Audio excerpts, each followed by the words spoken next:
শুক্রবার মানেই কিছু না কিছু খাওয়া দাওয়া তো থাকবেই।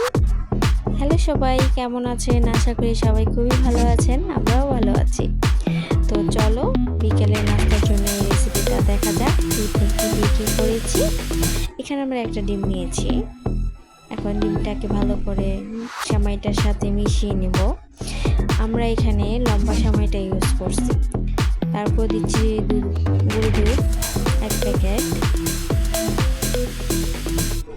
এখন আলতো হাতে এটাকে মেখে নেব।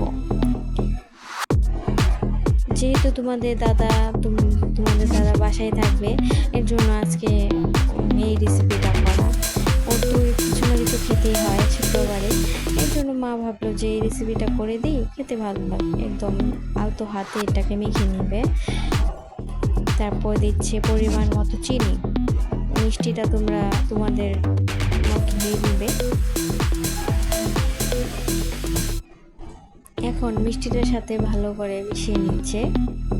খেতে অসাধারণ হয়েছে। তো কেমন আছো সবাই কমেন্ট করবে, আর আমাদের রেসিপিগুলো কেমন লাগবে সেটাও জানাবে। তো এই তো কথা বলতে বলতে একটা অলমোস্ট রেডি হয়ে গেছে। এখন তেলে ছেড়ে দিবে, উল্টো পাল্টে ভেজে নেবে একদম মচমচে করে। ঘরে থাকা উপকরণ দিয়ে এই রেসিপিটা বানানো যাবে।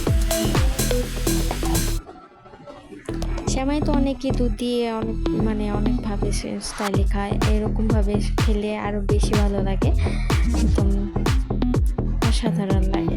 তো এই তো উল্টে পাল্টে একদম মচমচে করে ভেজে নিলে তৈরি হয়ে যাবে সেমাই দিয়ে বিস্কিট।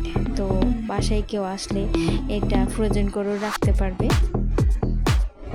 এই তো কথা বলতে বলতে আমার বিকেলের নাস্তা আর সকালের নাস্তার জন্য রেডি হয়ে গেছে এই রেসিপিটা। সবাই বলবে কেমন হয়েছে। বাসায় এসে খেতে বলবো না, কিন্তু দেখে বলবে কেমন হয়েছে। এই তো খেতে অসাধারণ হয়েছে। তোমরাও বাসায় বানিয়ে খাবে, একদম আমাকে কমেন্ট করবে যে কেমন হয়েছে। এই তো এই পর্যন্ত ছিল আজকের ভিডিওটা। সবাই ভালো থাকবে, সুস্থ থাকবে।